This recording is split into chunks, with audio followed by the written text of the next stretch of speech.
Bienvenue dans Dopamine, le podcast qui accueille aussi bien des soignants que des soignés et toute personne qui gravite autour du monde du soin. Je m'appelle Jérémy, je suis infirmier anesthésiste et créateur de la chaîne de vulgarisation médicale Les Minutes de Jérémy.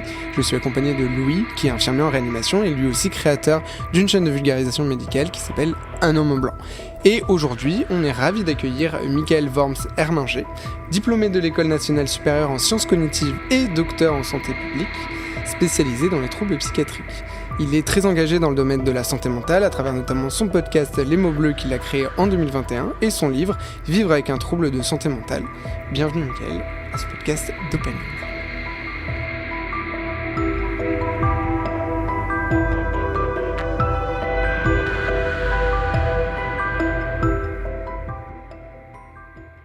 Pour lancer un petit peu l'émission, pour lancer le truc et briser la glace, je te propose un petit échauffement.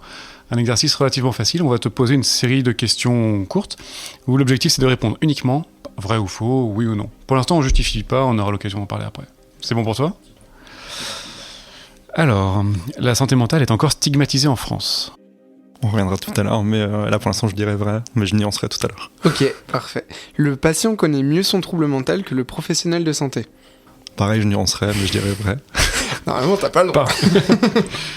Les campagnes de sensibilisation sur la santé mentale sont efficientes. Plutôt faux. Ok.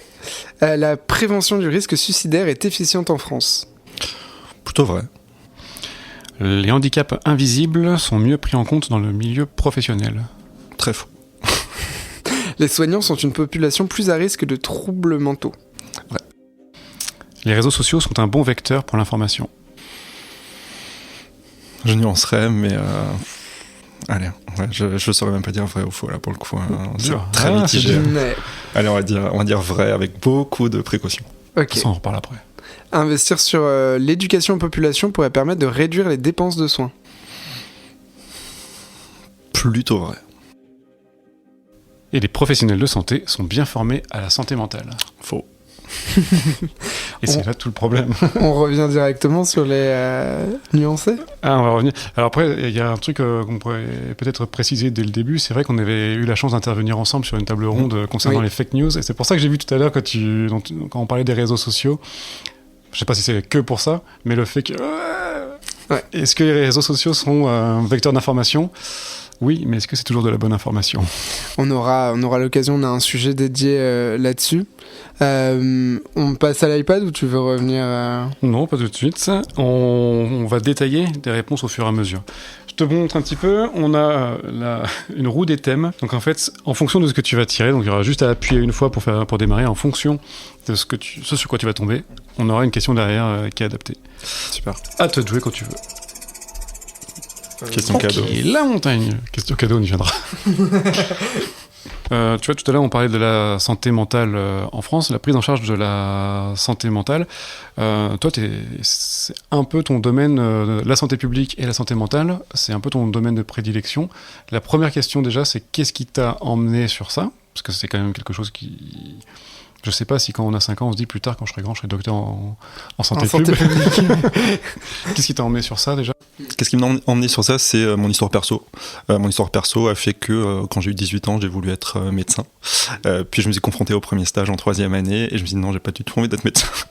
Ouais, parce que pour le coup, j'avais pas trop envie de faire l'externat, prendre plein de spécialités en fait qui m'intéressaient pas forcément. Je m'intéressais vraiment au départ au cerveau, à la neurologie, la psychiatrie, et faire des stages de pneumo, de cardio, de gynéco pendant des années, ça m'intéressait pas forcément.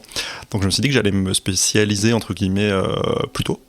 Donc après j'ai fait de la neuropsycho et des sciences cognitives pour le côté recherche, et ensuite c'est venu tout seul de faire de la santé publique parce que ça... Je m'intéresse pas mal à la prévention, à la promotion de la santé, et c'est vrai que les sciences cognitives peuvent être pas mal utilisées, en fait, mises à profit pour la promotion, l'éducation à la santé et la prévention. Et je rebondis un petit peu, t'en as parlé dans ton podcast, donc là les mots bleus, tu parles de neuropsycho, et moi il y a un truc, je suis pas sûr d'avoir saisi la nuance. Pourquoi est-ce qu'en France, apparemment spécifiquement, la neuro et la psycho, notamment les soins psychiatriques, sont aussi séparés ? C'est une bonne question, c'est assez récent en fait, parce que jusque dans les années assez récente, je ne saurais pas tout dater exactement, mais 70, il me semble, le titre de neuropsychiatre existait. Il y en a certains qui s'en prévalent encore aujourd'hui, donc c'est des médecins qui sont très, très vieux aujourd'hui, mais qui ont eu ce titre il y a une certaine période. Mais c'est vrai qu'il y a eu une séparation ensuite, et c'est tout le débat aujourd'hui, en fait, de qu'est-ce qui distingue la neurologie de la psychiatrie. Assez souvent, en neurologie, il y a des symptômes psychiatriques qui sont retrouvés. Par exemple, dans la maladie d'Alzheimer, dans la maladie de Parkinson, il y a énormément de symptômes psychiatriques, et c'est pour ça qu'on a de plus en plus tendance à parler plutôt que de maladies neurologiques, de maladies neuropsychiatriques.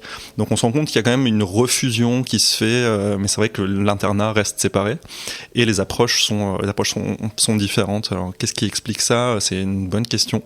Après c'est vrai qu'il y a eu des différences philosophiques entre les deux. C'est vrai que la neurologie s'intéresse plus au cerveau comme une entité organique, alors que la psychiatrie s'intéresse plus au cerveau de manière un peu indirecte par le vécu de la personne et potentiellement des traitements médicamenteux qui peuvent exister, mais dont la plupart, on ne sait pas du tout comment ils fonctionnent, mais il se trouve que c'est des médicaments qui agissent sur le cerveau qui, la plupart du temps, sont efficaces. Donc c'est une bonne question. C'est vrai que moi, j'aurais plutôt tendance à les mettre ensemble.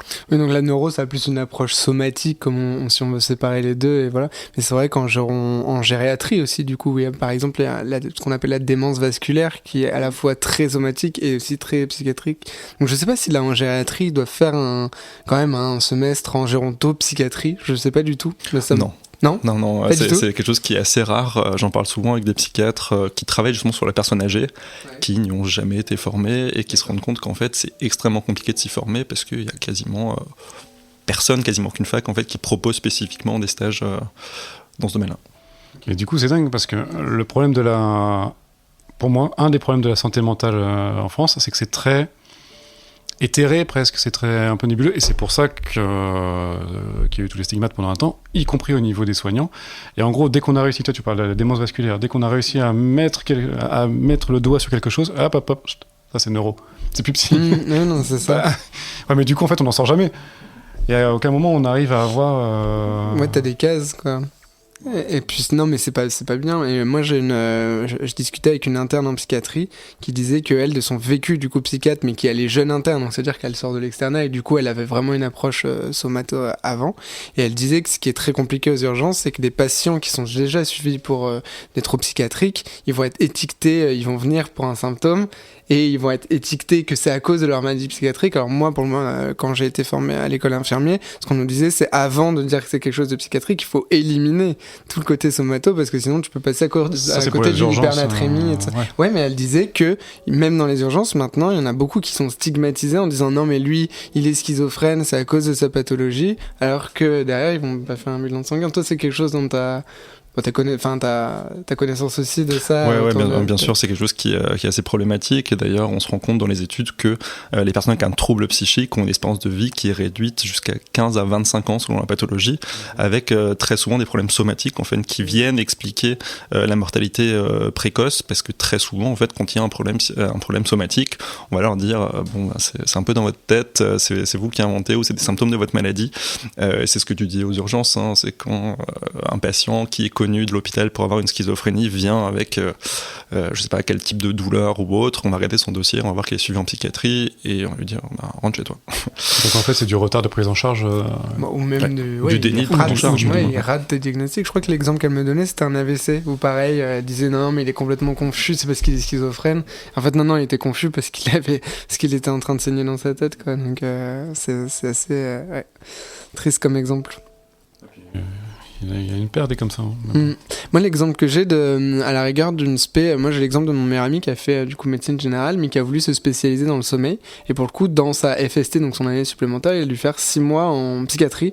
Et pas que justement, et c'est ça que je trouve intéressant, c'est du coup, l'exemple vient de lui-même, c'est un peu la seule, alors sur spé, mais c'est 1 an, où il y a mi-psychiatrie.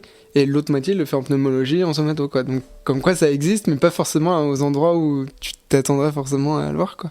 Ouais, c'est vrai qu'en sommeil, on a quand même une grosse part psychique hein, de déficit de sommeil. Et assez souvent, quand des personnes se plaignent d'insomnie fréquente, récurrente et assez handicapante, et qu'elles vont passer une polysomno, on se rend compte qu'il n'y a pas de problème pneumo, il n'y a pas de problème cardio, il n'y a aucun problème non plus en termes de G, etc. Le seul problème, c'est que la plupart du temps, il y a une anxiété en fait derrière, il y a une dépression et voilà, d'autres symptômes psychiques finalement qui expliquent en fait cette insomnie qui est secondaire à des troubles psy. Donc c'est super important justement que les médecins du sommeil soient formés à ça, parce que on peut passer à côté de troubles psy sinon qui peuvent expliquer et qui peuvent être la plupart du temps traités de manière correcte pour résorber justement les troubles du sommeil. Mais alors du coup, c'est quoi ? C'est en France, la santé mentale et la santé psychique sont trop séparées, y compris dans les études de santé ? Ou c'est parce que ce sont des pathologies qui ne sont pas encore suffisamment connues, maîtrisées, avec les dizaines d'années de recul qu'on a ?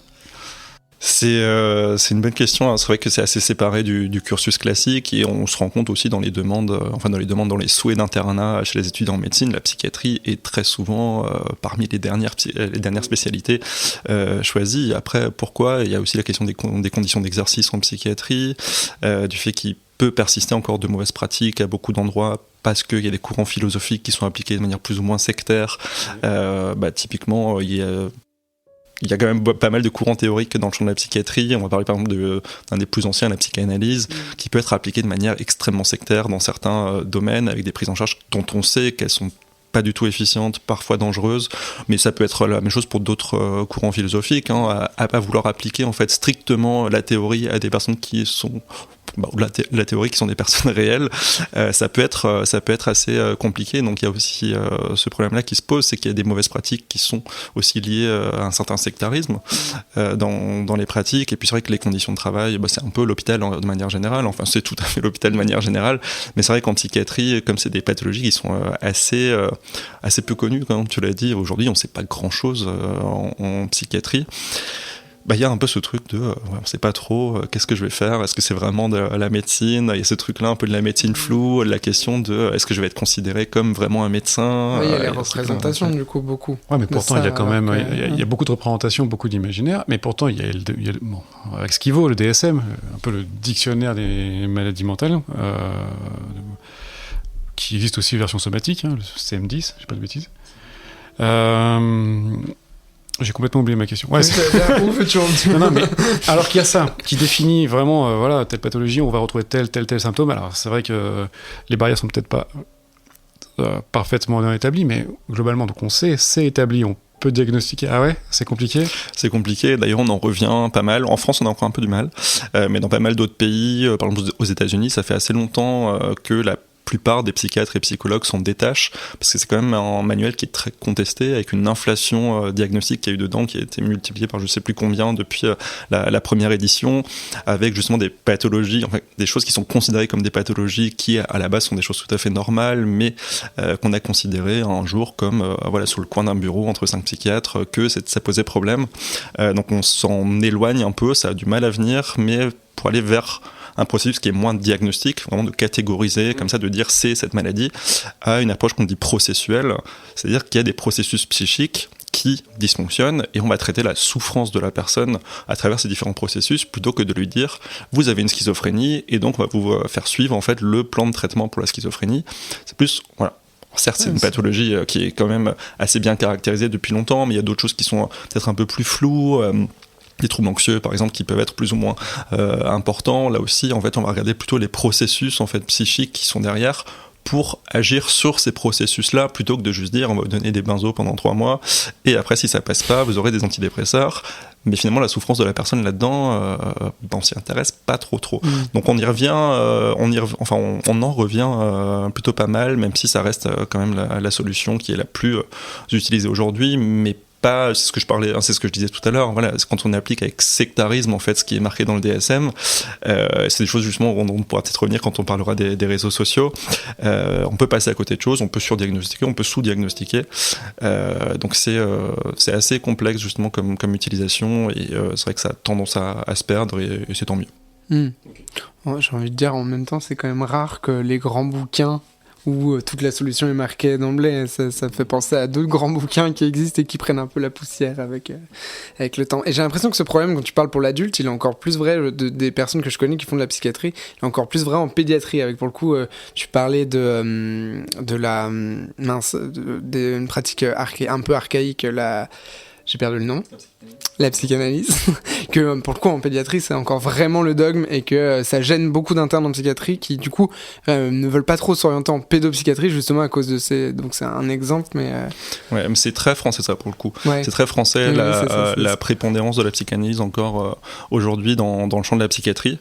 Après je suis pas dans la critique absolue de ce courant théorique, hein. Chaque courant théorique a apporté des choses, des réflexions philosophiques, etc. C'est vrai qu'après les pratiques, elles se discutent, il y en a certaines qui sont mauvaises, d'autres qui finalement sont communes à tous les courants théoriques, notamment le fait que ce soit des thérapies par la parole, et il y a des études aussi comparatives entre les différents courants qui montrent que finalement les thérapies, plutôt quelle que soit la méthode employée, en fait, c'est le fait de parler, en fait, et d'avoir une bonne alliance thérapeutique avec son psy, qui est le plus efficace. C'est vrai qu'après, le reste, c'est à la marge, sauf quand il y a des mauvaises pratiques qui sont connues pour être dangereuses.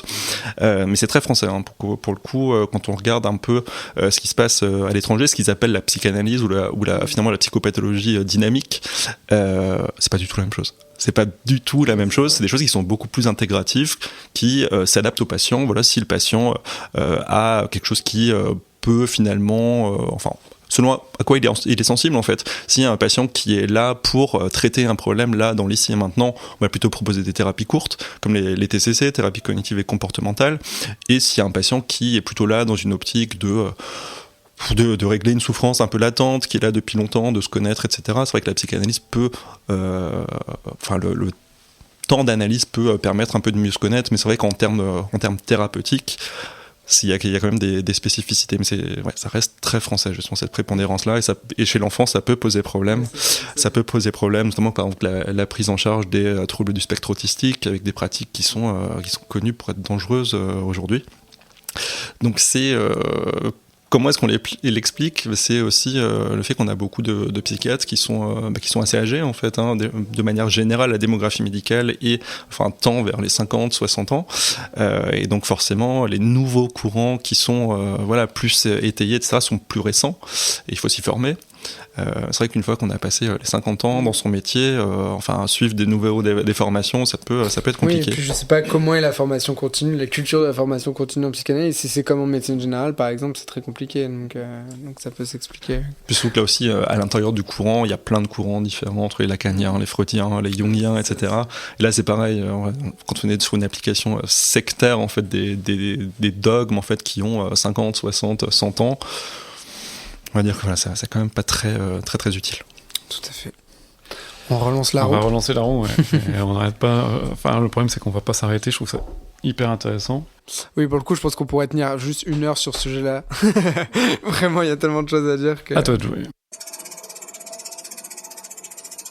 Ils veulent. Hein. Ils veulent. Ok. L'arbre. Donc, tu as écrit un livre. On va afficher parce que je crois que j'ai un peu abîmé le mien, vu que je l'ai lu en service entre deux urgences. Je l'ai dédicacé à la fin, il n'osait pas te le demander. Mais... Ah, peut-être, je suis chaud. Dans ton livre, en fait, tu parles beaucoup en prenant exemple des troubles anxieux, les troubles du comportement alimentaire. Aujourd'hui, en France et dans le monde, c'est quelque chose qu'on voit énormément sur les réseaux sociaux. Des personnes qui ont des vrais problèmes, des personnes qui aimeraient avoir des problèmes et qui se rendent dans la case histoire d'avoir quelque chose. Et puis, j'aimerais bien avoir un peu ton avis sur justement la prise en charge, la communication, parce qu'au-delà de la santé mentale, au-delà de la pathologie, il y a toute la communication santé pub. Un peu ton avis sur la santé pub, sur ce sujet en France.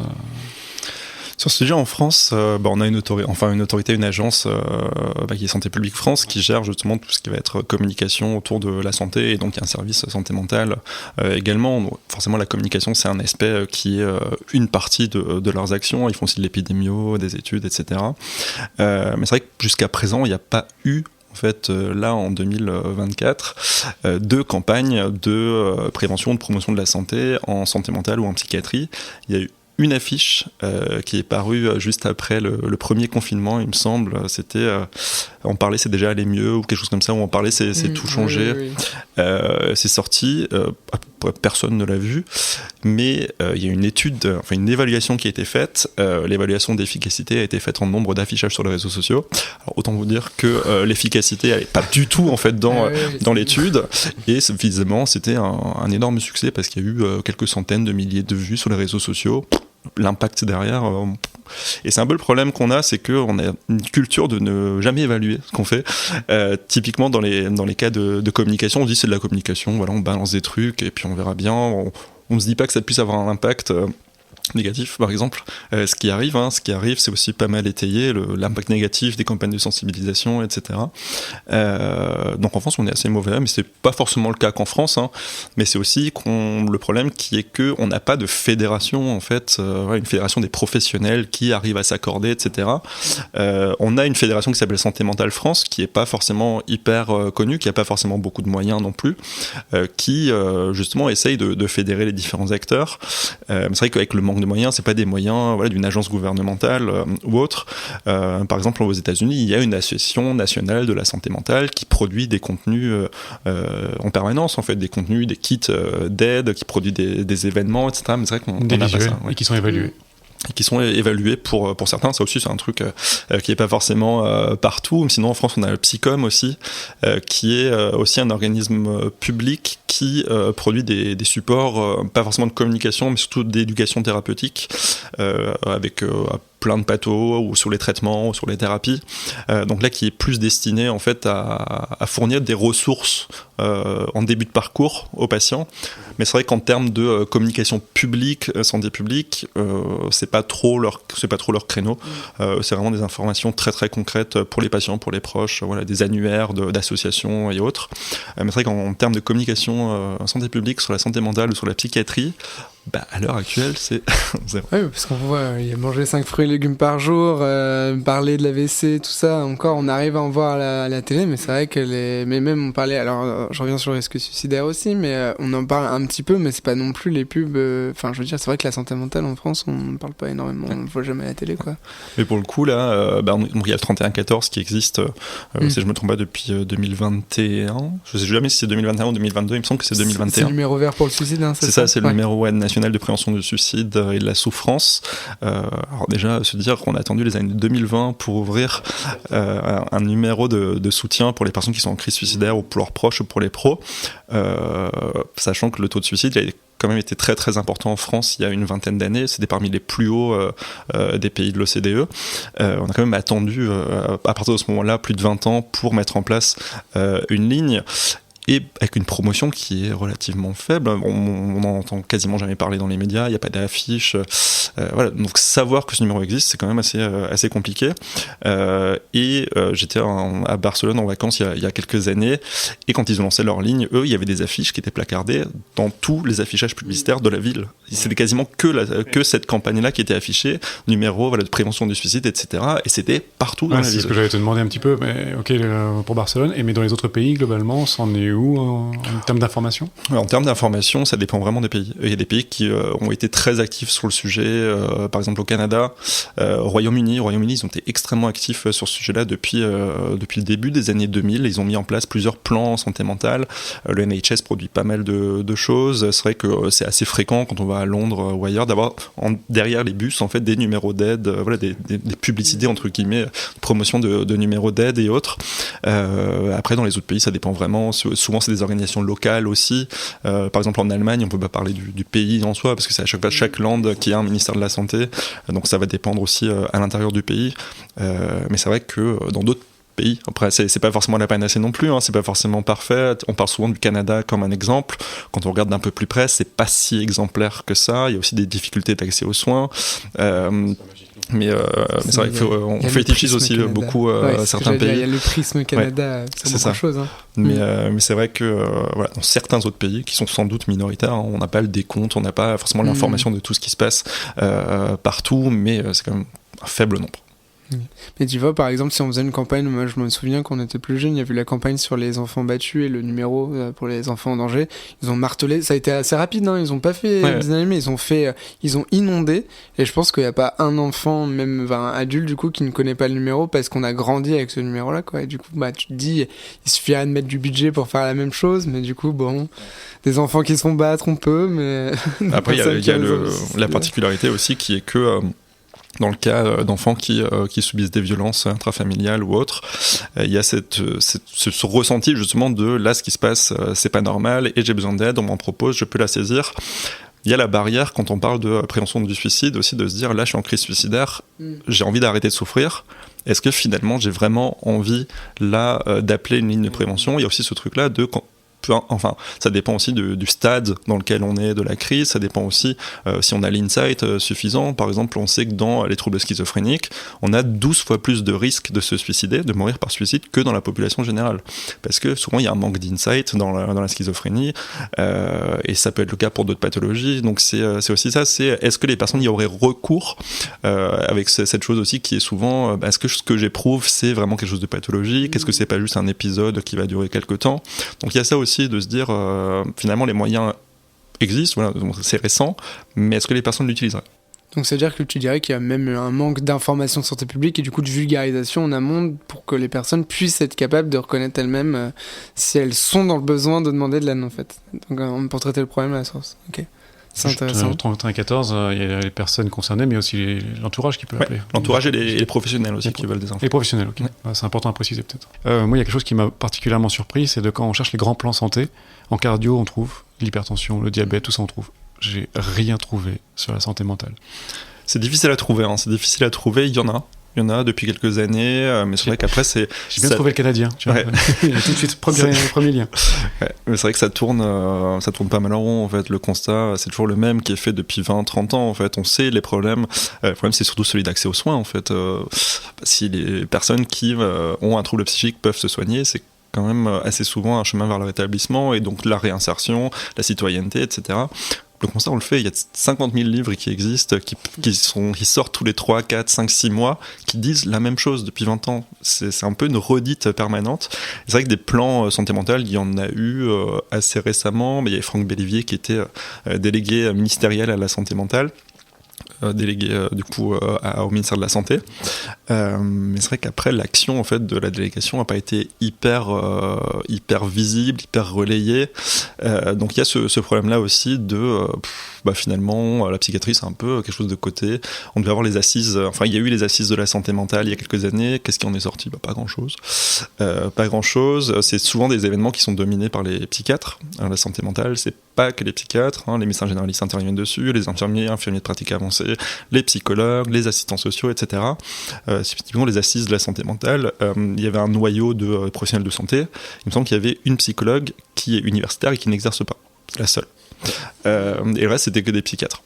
Donc ils ont une vision quand même très orientée des psychiatres hospitaliers. Donc voilà, c'est des choses qui sont très finalement biaisées par leur propre regard. Et il devait y avoir là le Conseil national de la refondation de la psychiatrie juste avant les législatives, qui a été reporté sine die pour le coup. Donc là aussi pareil, c'est pas la priorité. Mais du coup t'as mentionné pour avoir discuté avec quelques psychiatres, il y a quand même justement donc les psychiatres parlent beaucoup du fait qu'ils sont pas assez nombreux.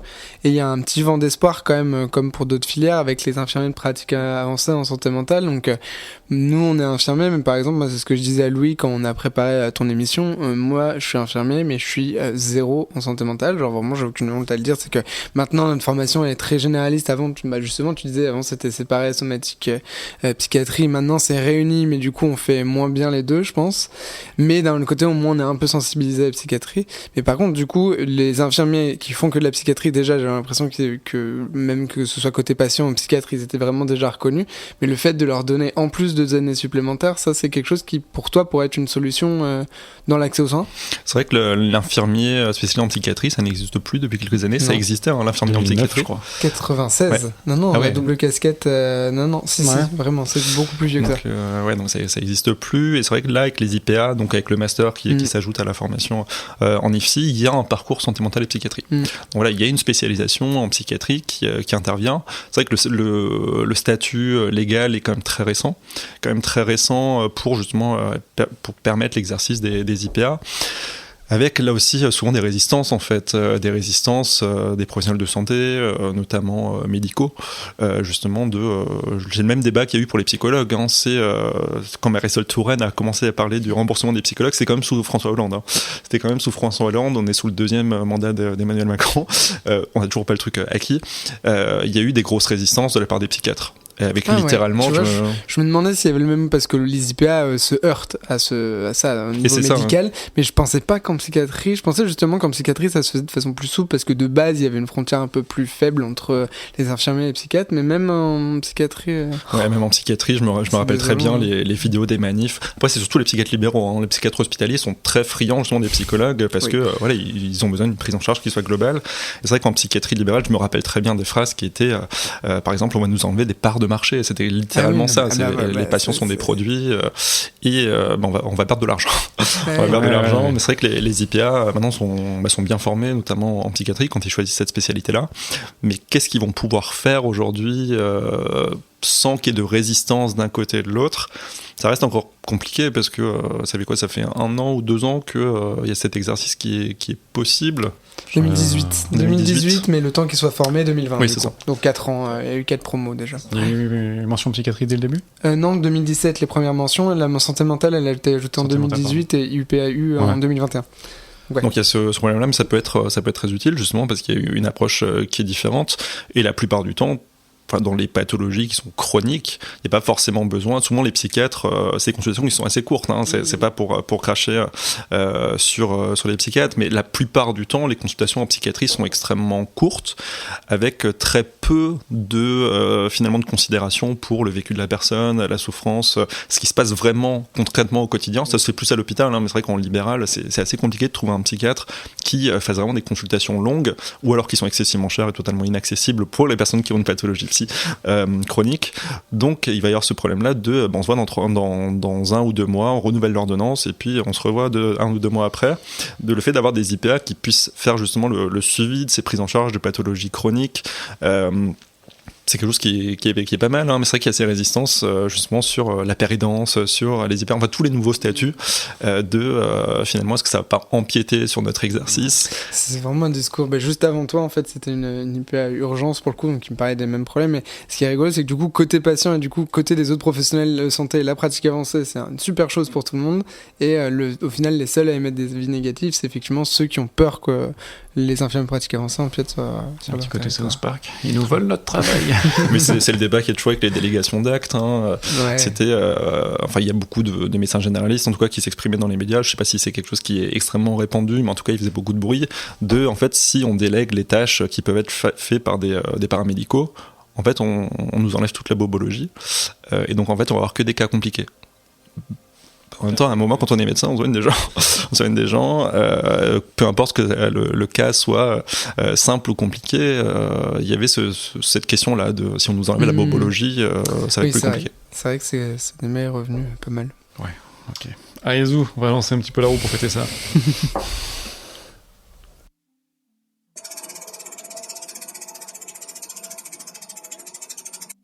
Alors la lettre, le courrier, on aimerait bien savoir un petit peu avec ton parcours de vie, avec le recul que tu as aujourd'hui, si tu devais te donner des conseils à ton toi quand tu avais 10 ans. Te projeter 10 ans, vraiment quand tu avais 10 ans, avec ton parcours de vie. T'es en train de te parler à toi-même, tout petit. Pas tout petit, j'en sais rien. Peut-être que tu faisais déjà 1m70. Je sais pas, je me souviens plus. Si je devais me donner des conseils à mon moi de 10 ans, très clairement, je ne saurais pas te répondre. Parce que c'était une époque où j'allais pas forcément très bien. J'en parle assez librement. J'ai des troubles anxieux, des TOC, des tics depuis que j'ai 3 ans. Depuis que j'ai 3 ans, et c'est vrai qu'après le faire reconnaître par son entourage, de dire là ça va pas, j'ai besoin d'aide, très clairement quand t'es enfant, je pense que c'est la pire des situations, c'est de faire entendre à tes parents que t'as besoin d'aller consulter un psy. Pour les parents c'est la catastrophe, c'est mon enfant il est pas cinglé, on va pas aller chez le psychiatre, n'importe quoi, les gens vont le savoir, et c'est vrai que c'est le gros problème, c'est quand t'es un enfant, tu fais comment pour faire accepter justement aux parents qu'il y a une souffrance qui la plupart du temps, en plus, la plupart du temps assez souvent, est liée justement au fonctionnement intrafamilial, des violences faites aux enfants, de l'inceste, c'est des choses qui, on dirait pas comme ça, mais qui sont quand même relativement fréquentes et qui sont souvent à la base de problèmes psy, de troubles de stress post-traumatique, de dépression chronique, etc. Donc il y a ce sujet-là en fait. Donc moi je saurais même pas me donner de conseils parce que la seule chose que j'aurais pu faire c'est de demander à mes parents d'aller, enfin si je l'avais su, parce qu'à l'époque je savais pas forcément qu'est-ce qui pouvait être pris en charge par quelqu'un ou par quelqu'un d'autre. Donc de conseils. Prendre mon mal en patience pour le coup. Et justement, parce que, du coup, vu que tu as connu à partir de quel moment tu t'es senti mieux, tu dirais que tu t'es senti mieux à quel âge? Justement, à ton toi de 10 ans, tu dirais, attends, il te reste combien d'années avant d'être... Non mais combien d'années, il te reste combien d'années avant d'être bien? 21 ans. 21 ans. Enfin, pas à 21 ans, il me reste 21 ans. Ah, il me reste 21 ans. Il me reste 21 ans. Tu vois ce que t'as vécu plus de 2 fois. Voilà. C'est donc ça. en fait, il aurait peut-être mieux valu que tu le dises pas tout. Tu dirais que tu t'es senti bien à 31 ans, du coup? Ouais. C'est là que j'ai commencé à avoir une vraie prise en charge. C'est à 30, d'accord, donc t'as été vraiment, comment on appelle ça, c'est pas en errance. En errance, ouais, c'est ça. Ouais. Je trouve plus mes mots à cette heure-ci, mais t'as été en errance pendant tout ce temps. Ok. Juste pour rebondir, tu parles de conflits intrafamiliaux assez graves, et juste, je cherche son prénom, j'ai oublié, mais dans Les mots bleus, il y a un épisode où il y a une invitée qui parle effectivement qu'il y a des troubles anxieux, si je dis pas de bêtises. Son cocon familial est relativement équilibré. C'est juste que voilà, c'est comme ça. Et assez jeune, je crois qu'elle avait 3 ans, où elle va consulter pour une première fois, alors qu'elle souffrait énormément d'eczéma, des choses comme ça. Et le simple fait d'avoir fait une première consultation, d'avoir pu décharger, d'avoir pu verbaliser, alors qu'elle était dans un cocon familial sain, enfin voilà, c'est juste... ça lui avait fait énormément de bien. Alors ça n'avait pas été poursuivi, peu importe, mais ça n'a pas été poursuivi, c'est pas le sujet. C'est juste pour me dire, voilà, c'est pas que dans les familles... Bien sûr. Il n'y a pas de déterminant unique, c'est jamais juste la famille, parfois c'est pas du tout la famille. Ça peut être le milieu professionnel, ça peut être le milieu social, parfois il n'y a rien du tout de social, parfois ça peut être que des développements de personnalité qui ont été pathologiques, parce qu'il y a eu du harcèlement à l'école, parce qu'il y a eu des brimades, etc. Donc il y a vraiment plein de facteurs, on est dans ce qu'on appelle le modèle biopsychosocial, donc il y a des facteurs biologiques, donc il peut y avoir des dysfonctionnements cérébraux, neuronaux, il peut y avoir des retards de développement aussi, ça arrive. Il peut y avoir des facteurs psychologiques, donc voilà, la manière dont on arrive à fonctionner selon les différents processus psychologiques qui peuvent parfois être déréglés, entre guillemets, et des facteurs sociaux qui peuvent être en familiaux, professionnels, scolaires, autres. Parce qu'il y a aussi un truc, pourquoi je voulais juste préciser ça, relancer ça, c'est le côté... pour les parents, pour les proches, le côté un peu culpabilisant, à la fois culpabilisant, dire c'est ma faute, des fois peut-être, et des fois non, et le côté, ça m'embête de le dire ça, et en même temps c'est ça, le côté honteux, tu vas pas de ça chez moi, mais ouais, mais en fait, de même manière que tu vas pas dire pas d'hypertension chez moi. C'est vrai que ce côté culpabilisation, il est extrêmement important. C'est justement le problème quand on est enfant, c'est de dire là je vais pas bien, peu importe pour quelle raison, je vais pas bien, il y a ceci, cela. Le fait de se dire, quand on est parent, c'est potentiellement de ma faute. Et si c'est potentiellement de ma faute, est-ce que j'ai vraiment envie d'amener mon enfant chez le psychiatre ou le psychologue, où il risque de parler de choses dont j'ai pas envie qu'il parle, qui se passent dans la famille ou autre? C'est vraiment le gros problème pour les enfants, en fait, selon moi, c'est le fait de pas avoir la liberté de consulter sans ses parents, qui parfois, pas toujours, on l'a dit, peuvent être à la source des problèmes. Mais c'est là aussi où toute l'importance des professeurs élémentaires, qui revoient aussi ça doit être un rôle qui est la responsabilité que tu as en tant que... Toi, justement, dans ton enfance, les maîtres ou maîtresses que tu as eu, pour reprendre les mots qu'on utilisait, ils ont pas vu cette souffrance que tu avais et que tu... Si, mon enseignant de CE2, je crois, qui s'appelle presque comme moi.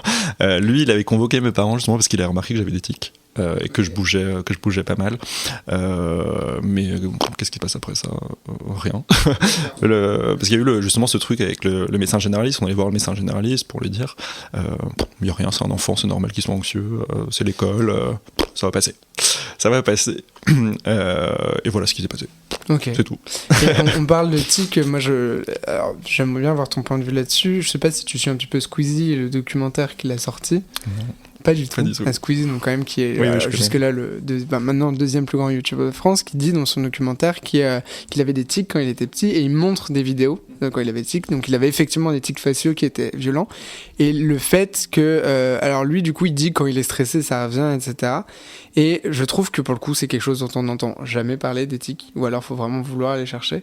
Et bon, du coup, t'en as pas entendu parler, donc ça biaise ma question, mais le fait qu'un aussi grand youtubeur que ça, avec il a fait des millions de vues, son documentaire, en parle de façon complètement transparente, en disant voilà, j'avais ça, et il montre des vidéos de lui. Et je sais pas, bon, du coup, ma question a pas de sens vu que t'en as pas entendu parler, mais c'est vrai que de me dire que ça a peut-être eu un impact positif de ce genre de choses, et que si les personnes qui en ont en parlent et vulgarisent sur ce sujet-là, ça peut vraiment être positif, quoi. Surtout qu'il s'adresse à une communauté assez jeune, donc ça permet assez jeune, réceptif. Et ça montre que ça n'a pas été un frein dans sa carrière pour autant, quoi. Avec aussi un double tranchant là, qui est que les témoignages de personnalités publiques peuvent être reçus de manière différente. Notamment, peuvent être perçus de manière positive quand on sent l'authenticité, quand on arrive à se connecter à la personne, etc. Donc, il y a vraiment des facteurs qui vont influencer comment on va recevoir ce témoignage. D'autres qui vont recevoir ça de manière négative, de dire voilà, il fait de la pub, il savait pas de quoi parler, il va parler de ça pour se faire un peu d'autopromo. Et c'est un peu le même problème qu'il y a eu avec Stromae, en fait, quand il a chanté sa chanson L'Enfer au JT de TF1. Il y a ce truc-là, à quel point c'est authentique, il est en pleine promo, il sort son single là, c'est un très bon exemple, à quel point on peut vraiment se Toi, ton point de vue là-dessus, du coup? Mon point de vue, du coup, là-dessus, il a pas mal évolué. Moi, je trouvais que c'était très bien à l'époque que Stromae en parle, même si lui-même a dit que c'était pas du tout pour en parler. Hein. Il a dit lui-même que c'est pas du tout pour faire la prévention du suicide. Mais ça a été, je pense, assez contre-productif parce que c'est sorti comme ça d'un coup. On a pas du tout prévenu les personnes, et Stromae qui commence à chanter d'un coup une chanson sur le suicide sans prévenir personne. Il y a potentiellement des gens qui n'allaient pas bien, qui regardaient le JT, qui potentiellement étaient suicidaires, qui voient ça d'un coup, là, sans prévenir. Ça peut être assez problématique. Et le fait qu'il n'y ait aucune ressource qui soit donnée. Justement, on parlait du 3114, même au JT TF1, le 3114 existait. On parle de suicide et aucune ressource n'est donnée. Il n'y a rien eu. C'est vraiment juste, on expose un problème qui peut faire vibrer le problème d'autres personnes, et en fait, c'était plus de l'info, c'était du show. Oui, c'est ça, c'était du show. C'est dommage, parce que ça aurait vraiment pu être... il n'y aurait pas fallu grand-chose pour que ça devienne quelque chose d'utilité publique.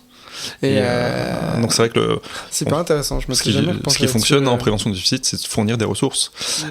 Il y a même le président de l'OMS qui a encensé Stromae en disant c'est génial, mais à quoi ça sert si on ne dit pas aux gens qui vont pas bien quoi faire. Donc il y a ce sujet-là. Elle est pas bien, il doit être au courant, je pense. Oui, c'est ça. Ah, et pour revenir justement sur l'éthique, pendant le Covid sur TikTok, il y a eu entre guillemets une tendance. Il y a des personnes qui ont commencé justement à faire des vidéos ou à montrer leur tic, ce qui a provoqué une sorte d'épidémie collective chez des jeunes, avec un pic de déclaration de tic, de consultation pour potentiellement syndrome de Gilles de la Tourette ou autre. On s'est dit c'est génial, ça montre que des gens peuvent finalement être sous-diagnostiqués, consultés et potentiellement aller mieux. 6 mois plus tard, c'est défini. Toutes les personnes qui avaient consulté, c'était du mimétisme. Toutes les personnes qui avaient consulté, en fait, quand on les rappelait, quand elles reconsultaient, il n'y avait plus rien. Ah oui, donc c'était qu'un effet de masse, en fait. Oui, donc ça peut comme... C'est bien, ça va peut-être enchaîner, on va voir ce qu'on repioche, mais sur l'effet des réseaux sociaux, sur les stats et tout ça, quoi. Mais... Ça pouvait pas être déclenché aussi par un climat particulièrement anxieux et augmenter le niveau de sensibilité du déclenchement. Mais pour le coup, on intervient plus dans un processus un peu normal de faire face à une situation qui est exceptionnelle. C'est vrai que quand ça dure pas dans le temps, qu'il n'y a pas forcément de souffrance associée, on peut pas parler vraiment de quelque chose de pathologique. Ça reste quelque chose de transitoire et... Donc ça, pour le coup, ça a été relevé, mais on fait pas de campagne pour savoir si les informations ont été perçues. C'est ça. Pourquoi il y a encore la lettre ? Parce que je l'ai pas retirée. D'accord. Donc je t'invite à ne pas la retirer aussi. Bon, voilà, c'est bien. C'est parfait, ça nous permet d'enchaîner sur le fléau des fake news, qui était on a fait une table ronde, du coup on met sur le sujet sur le Covid. C'était pas la première table ronde qu'on faisait ensemble, et on a beaucoup parlé du coup du fléau que ça pouvait avoir sur les jeunes, et notamment en santé publique. T'es docteur en santé publique, tu sais à quel point ça peut être compliqué, notamment avec les vaccins. Toi, est-ce que tu as identifié un moyen, bon, je connais un peu la réponse parce qu'on en a discuté, mais pour les personnes qui nous écoutent, un moyen de lutter contre les fake news? Est-ce qu'il existe une solution? Un moyen efficace, surtout. Est-ce qu'il existe une solution qui soit efficace en plus? Je dirais plutôt non. Je dirais plutôt non. C'est vrai que c'est plutôt un changement de pratique perso, de se dire je vais essayer de creuser un peu, d'aller voir différents avis de différents pros, qui sont des personnes diplômées, qui travaillent sur le sujet, etc. Ça prend beaucoup de temps, ça prend beaucoup d'énergie. Et c'est vrai qu'on a cette facilité sur les réseaux sociaux, avoir un post, je vais le lire et puis je vais en tirer une info. D'ailleurs, les réseaux sociaux et notamment TikTok sont devenus la première source d'information chez la génération Z. Donc on est sur une problématique qui est vraiment globale. C'est cette information qui souvent n'en est même plus, ça devient de la mésinformation, voire de la désinformation, parce que c'est tellement raccourci. Finalement, on dit totalement l'inverse de ce qu'on veut dire. Donc il y a ce problème-là. Est-ce qu'il y a une solution unique et efficace? Je pense pas. Après, YouTube a commencé à mettre des choses en place sur cette vidéo est issue d'une agence gouvernementale et autres. Mais c'est vrai que c'est un sujet qui est assez épineux, puisque même des professionnels, en fait, on peut en prendre la main dans le sac en train de raconter totalement n'importe quoi. Moi j'avais un exemple comme ça de quelqu'un, donc il se donne un nom, ceux qui sont pas scientifiques ni je sais plus le nom qu'ils se donnent, ceux qui sont dans l'EBM, donc l'Evidence-Based Medicine. Les zététiciens. Les zététiciens. Ouais, voilà, c'est ça. Donc il y a quand même une communauté qui essaie de se former justement, qui sont pas du tout dans la santé, pas du tout dans la science, mais qui essaie de faire cet effort d'aller faire de la lecture d'articles au final. L'art du doute. Et je donnerai pas de nom parce que c'est surtout qu'on en a discuté tout ça, mais il y en a un justement comme ça qui est pas professionnel de santé, qui fait du contenu qui est vraiment hyper sourcé, etc. Et il va faire une formation, il a créé une formation, et au moment de la vendre, il va utiliser du marketing à base de ça a été validé par 2 experts. Et dans les experts, il y a quelqu'un de sa famille. Et je l'ai topé en lui disant mais tu te rends compte que c'est génial ce que tu fais, mais là tu fais un pas de côté qui peut genre complètement te décrédibiliser. Et j'ai fait le test de se dire est-ce que quelqu'un dans ces cas-là va avouer qu'il a tort? Les personnes n'avoueront jamais qu'elles sont tort quand elles se trompent sur quelque chose de scientifique. C'est ça qui est terrible, je trouve. J'ai jamais vu un grand expert avouer et s'être trompé. Alors que justement la profession de chercheur, c'est de dire je ne sais rien, et quand je disais quelque chose c'est jusqu'à preuve du contraire, et c'est pour ça qu'on évolue aussi. Moi il y a des choses sur lesquelles j'étais vraiment indéboulonnable il y a quelques années, et maintenant je me dis mais en fait non. Moi, j'ai parlé avec des gens, j'ai fait de la littérature, j'ai regardé un peu ce qui se passe sur le terrain, des initiatives, etc., et je me rends compte que en fait non, je croyais savoir ça, en tout cas je pensais savoir, en tout cas j'interprétais comme étant une connaissance, quelque chose qui n'était qu'une croyance qui finalement n'était pas un savoir étayé, c'était pas consensuel, il y a des choses, beaucoup de nuances. C'est vrai que quand tu lis les articles scientifiques, enfin la première partie que moi je lis c'est la partie limite à la fin. Justement ça permet de cadrer la lecture que tu vas en avoir. Si par exemple dans la partie limite on te dit finalement l'échantillon c'était que 90% d'hommes et 10% de femmes, déjà tu vas te dire ok les résultats sont quand même à prendre avec un certain recul puisqu'on a quand même 50-50 d'hommes et de femmes.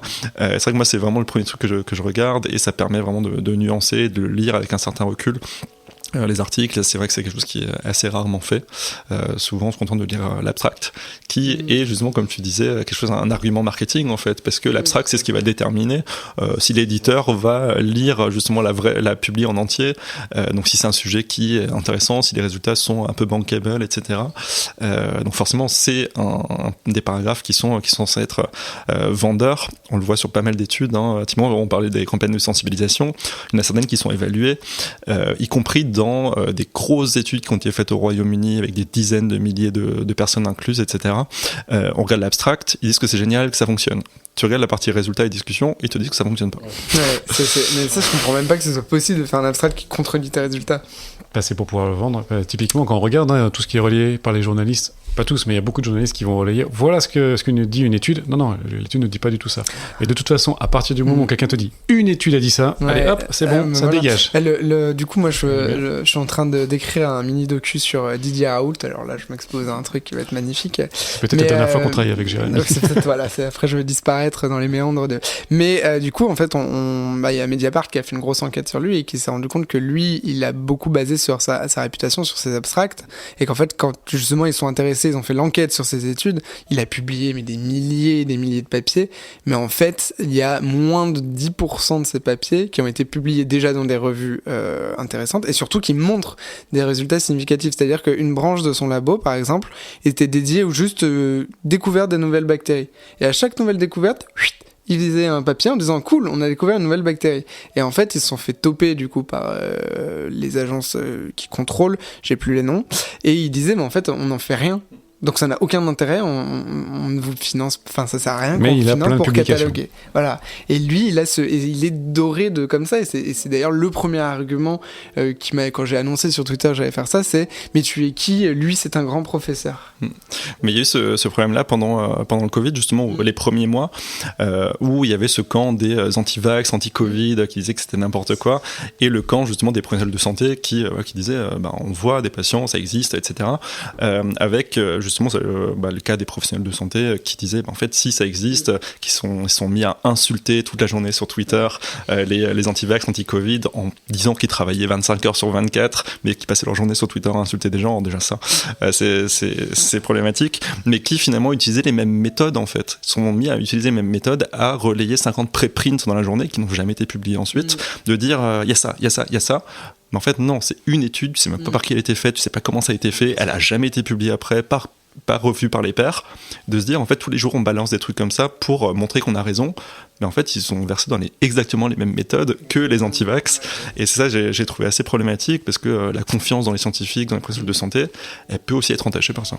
C'est ça, c'est contre-productif en fait, c'est même pas problématique, c'est que clairement s'il y a aussi il y a une base de complotistes, et pourquoi pas en vrai remettre ce que tu disais tout à l'heure, remettre en question une étude, très bien, et ben fais ton étude, et c'est comme ça que ça marche en fait, ça, la méthode scientifique.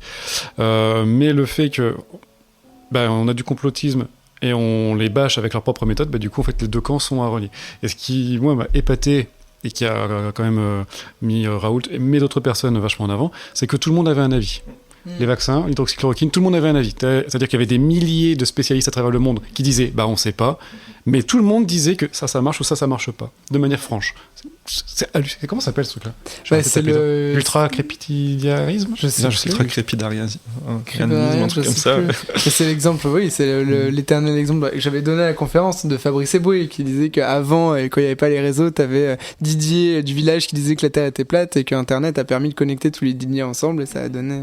Mais effectivement, tu le disais très bien, les scientifiques ont leur part, comme le gouvernement, de communication désastreux pendant le Covid, et qui a permis derrière de défier en fait tout ça, parce que la façon dont le président a imposé la vaccination aurait pu être faite de façon plus intelligente, que des éléments de com comme ça quoi. Donc mais c'est intéressant de dire que les fake news en fait elles sont pas faites que par les anti-vax, elles peuvent être faites par les scientifiques, et je pense que c'est elles les plus dangereuses. Raoult fait énormément de mal à cause de ça, parce qu'il a ce prisme. Mais je me souviens, j'étais en réa Covid, le médecin, le chef de service de l'étage du dessous qui disait que le Covid n'existe pas. C'était comment? C'était Perron? Perron. Le Covid n'existe pas. Ouais. Il y avait 16 marches pour venir chez nous, pour regarder.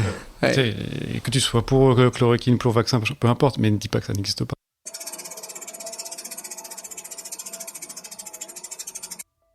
Ok, donc tu viens de tomber sur la balance, et la balance, on va reprendre un petit peu une nouvelle série de questions, un peu comme pour l'échauffement. Sauf que cette fois-ci, au lieu d'avoir vrai ou faux, on va partir sur quelque chose surcoté ou sous-coté, en fonction du thème qu'on va aborder. La bonne nouvelle, c'est que ce coup-ci, tu vas pouvoir... Si tu as besoin de nuancer, tu vas pouvoir expliquer un petit peu ton choix dans la foulée. C'est bon pour toi ?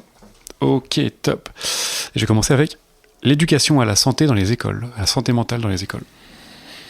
Totalement sous-coté. Il n'y en a quasiment pas en fait. Il n'y en a quasiment pas, et c'est vraiment un problème. C'est vraiment un problème, parce que très souvent, ce qui est entendu dans l'éducation nationale, c'est les enfants sont trop jeunes pour entendre parler de ces sujets-là, sauf qu'on n'est pas trop jeune pour tomber malade. Donc on peut parler de sexualité, mais on peut pas parler de... Oui, c'est ce que j'allais dire. Ça commence à quel âge ? Ça commence au collège ? Même pas ? L'éducation à la sexualité ? Non, à la santé mentale. Moi, ça faisait très longtemps. Mais moi, je sais qu'on en parlait à l'école primaire, mais très rapidement. Ouais, c'était rapide.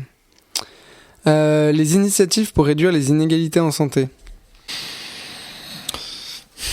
Sous-côté, hein. Il y en a quelques-unes qui existent, mais c'est vrai qu'il y a aussi le problème du non-recours, parce que très souvent c'est des initiatives qui ne sont pas connues. Par exemple, on parle de l'aide à la complémentaire santé, par exemple, il y a un taux de non-recours qui est énorme. J'ai pas les chiffres actuels, mais il y a quelques années c'était énorme, parce qu'en fait personne ne connaît. Parce qu'en fait personne ne connaît, et toutes les personnes qui pourraient y avoir droit en fait ne la demandent pas. Donc c'est des choses qui gagneraient à être promues, mais c'est vrai que c'est pas forcément ce qui a l'avantage du budget du c'est budget pas le de truc l'État. sexy qui est mis en avant, c'est quoi. Ça. Le rôle d'un comité d'éthique dans la recherche. dirais sous-côté. C'est vrai que ça dépend des recherches. Hein. Parfois, il y a des recherches qui ne nécessitent pas d'avis éthique, hein, quand c'est des questionnaires qui sont bateaux, etc. C'est vrai que de devoir attendre pendant des mois et des mois l'avis d'un comité éthique, ça peut vraiment freiner la recherche, alors que voilà, le design de l'étude fait qu'il ne peut pas y avoir de problème. En tout cas, c'est extrêmement improbable. Mais sinon, après, forcément, il y a des choses qu'on oublie dans des études qui ont plus d'impact sur l'humain, en fait, qui participe. Et c'est vrai que c'est des choses qu'on a tendance un peu à oublier, parce que quand on a le nez dans le guidon dans son projet de recherche, il y a des choses qu'on peut oublier, de dire en fait ce truc-là, oui, ça peut poser problème, mais s'il n'y a pas l'avis externe, justement, de dire en fait là, ton truc-là, vaut mieux éviter, il faut le faire autrement, c'est important. La communication scientifique sur les réseaux sociaux.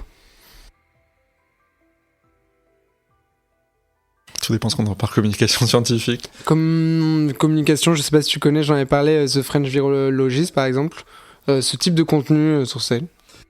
Alors je dirais sous-côté et sur-côté, dans la mesure où je pense qu'il devrait y en avoir beaucoup plus, justement. Il y a des gens qui sont sérieux, mais le problème, je dirais que c'est surcoté parce qu'il n'y a que les personnes qui sont déjà d'accord pour changer leur avis qui vont regarder.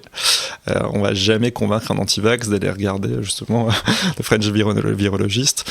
Donc c'est ça un peu le problème de ces ressources-là, c'est qu'il faut déjà s'intéresser à la chose en fait pour les regarder. Il faut déjà se dire là j'ai peut-être tort, donc je vais aller m'enseigner un peu plus.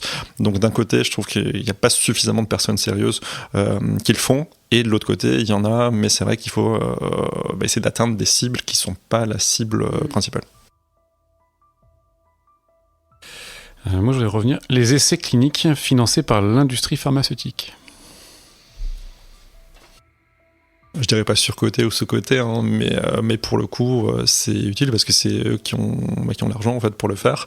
Il n'y a pas de budget public qui sont dégagés, donc pour l'instant c'est utile. On trouvera peut-être une alternative à un moment ou à un autre, hein, mais là pour l'instant c'est des essais pour des produits qui sont développés au sein d'entreprises privées. Donc forcément le fait qu'il y ait des évaluations derrière, tout le processus de la NSM, etc. C'est quand même des choses qui sont encadrées. Hein. Les labos font pas comme ça une étude à la va-vite en disant coucou ça marche, vendez-moi. Mais après, juste la NSM, l'Agence nationale de santé du médicament, surveillance du médicament, il me semble.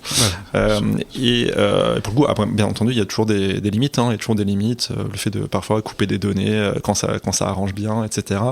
C'est pour ça aussi qu'il y a des médicaments qui sont assez souvent, assez régulièrement déremboursés ou qui parlent de autorisation. Donc forcément, ça fait une base décisionnelle pour autoriser le remboursement, la mise sur le marché. Mais après, il faut voir sur le long terme, en fait, parce qu'un traitement qu'on évalue à un moment peut finalement s'avérer sur le long terme pas si positif que ça, etc. Donc c'est un processus continu. Okay. Dernière question, ça te va ou... Je sais pas combien de temps on est. La prise en charge de la santé mentale chez les étudiants. Tout étudiant confondu. Ouais, totalement sous-côté. Et c'est vrai qu'au-delà de la santé mentale, il y a des troubles psy aussi. C'est vrai qu'on confond souvent les deux mots. On a tendance à faire un mix des deux. C'est vrai que la santé mentale et la psychiatrie, c'est pas forcément, on parle pas forcément de la même chose. Mais c'est vrai qu'il y a un gros problème. Il y a un gros problème à ce niveau-là. On sait que c'est des périodes qui sont charnières. Il y a justement à 18 ans, on entre à la fac. C'est un cadre totalement nouveau par rapport au lycée. Souvent, on part de chez ses parents. On a un appart. Il y a plein de nouvelles responsabilités. En gros, qui se place. Donc un soutien psychologique à ce niveau-là, c'est quand même quelque chose qui est très important. Et on a quand même des statistiques qui sont assez importantes sur la souffrance psychique et les troubles psychiques chez les étudiants, aussi avec des conditions d'études qui ne sont pas forcément toujours adéquates. C'est vrai qu'il n'y a pas grand-chose qui est proposé, à part des consultations en libéral qui sont totalement inaccessibles la plupart du temps pour un budget étudiant. Parce que tu vois, tu sépares, il y a la séparation entre les deux, et il y a quelque chose moi, qui m'a marqué en allant chercher, parce que comme toi, hein, Jérémy, moi, ce qui est santé mentale, je suis très mal formé, et il y a un truc par contre qui m'a particulièrement marqué, c'est qu'on parle de pathologie, de maladie, de ceci, de cela. À quel moment on parle d'hygiène mentale ? Alors que par contre, pour le somatique, pour le corps, pour tout ça, on en parle, les règles d'hygiène, ceci, on en parle tout le temps. C'est peut-être plus ça qui rentre dans le santé mentale au final. L'hygiène mentale va rentrer dans la santé, elle peut être bonne ou mauvaise. Oui. Bon, l'hygiène aussi, tu me diras, mais... C'est vrai qu'on a tendance à pas trop parler d'hygiène mentale. C'est un terme qui a été utilisé pas mal il y a 100 ans. Hein. Ça a changé justement après pour aller vers la psychiatrie. C'est vrai qu'au départ, entre l'aliénisme et la psychiatrie, il y avait l'hygiène mentale. Mais c'est vrai qu'on parle plus d'hygiène de vie, en fait, parce qu'on sait que des choses qui peuvent influencer sur le fonctionnement psychique, ça va être le sommeil, ça va être l'alimentation aussi, ça va être les relations sociales, le fait d'avoir une activité physique. Donc, c'est vrai qu'on parle plus d'hygiène de vie, parce que c'est des facteurs un peu transversaux qui vont agir. Après, c'est vrai que si on devait parler d'hygiène mentale, c'est des choses qui sont quand même assez délicates à mettre en place. Si on dit aux personnes, voilà, faut tenir un journal, faut méditer, faut ceci, faut cela, une personne qui est en souffrance, c'est compliqué. Ouais, complètement, mais est-ce que tu vois, de la même manière qu'avant d'avoir du diabète, avant d'avoir de l'hypertension, on te le dit déjà, il faut faire de l'activité, il faut. Tout ça, c'est de l'hygiène physique. Même pas, c'est de l'hygiène et la santé, parce que de toute façon, c'est tellement lié. Enfin, tu peux pas faire l'un sans l'autre. Et alors, pourquoi ? Alors, c'est pas toi qui as la réponse, parce que je vais pas t'agresser, mais pourquoi est-ce qu'on n'a pas d'hygiène ? En fait, c'est surtout parce que c'est pas des pathologies somatiques qui sont là, qui sont chiffrées, en fait, On sait, voilà, le diabète de type 2, ça se développe chez certaines personnes quand il y a eu la malbouffe, du tabac ou autre. Et c'est vrai que finalement, une dépression peut arriver à 50 ans sans qu'il y ait eu grand-chose avant. On peut avoir été épanoui, etc. Puis un jour, il y a un événement qui s'ajoute à une vulnérabilité génétique, qui s'ajoute à aussi des processus psychologiques qui sont pas forcément adaptés, mais qui ne posaient pas problème jusque-là, et un événement qui fait que là, ça va être déclenché. Donc c'est extrêmement compliqué de faire de la prévention en réalité des troubles psychiques.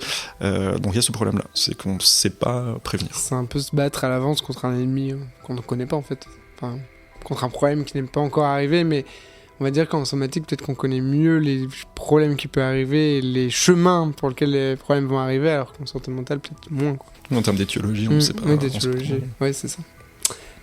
Merci. On va Merci arriver pour ton temps, c'était vachement bien. C'était trop chouette. Je dis ça à la fin de chaque épisode, mais c'est devenu mon épisode préféré. Ah, super. Non, franchement, merci beaucoup d'avoir accepté. En plus, je crois que je t'ai demandé un peu tard, donc t'as juste répondu oui. Et du coup, ça m'allait très bien, mais franchement, c'était super chouette. Et comme je te disais, vraiment cool de pouvoir discuter en plus petit comité, parce qu'on a quand même la 3e fois qu'on discute autour de caméra et de micro, mais là, c'est vraiment en mode plus intimiste et en plus sur notre truc à nous, donc c'est vraiment chouette. Merci à toi. Merci pour l'invitation. Avec plaisir. Et n'hésitez pas du coup à retrouver aussi ton podcast, donc Les Mots Bleus, qui se dispose sur toutes les plateformes. Oui. Tu es assez actif sur LinkedIn aussi, on peut te retrouver dessus. Et tu as du coup ton bouquin, tu as sorti quand ce bouquin du coup 2023. 2023, ok. On le mettra en plus grand, je pense. Voilà, on le remettra en grand, qui est disponible à la vente de partout. Voilà, merci encore.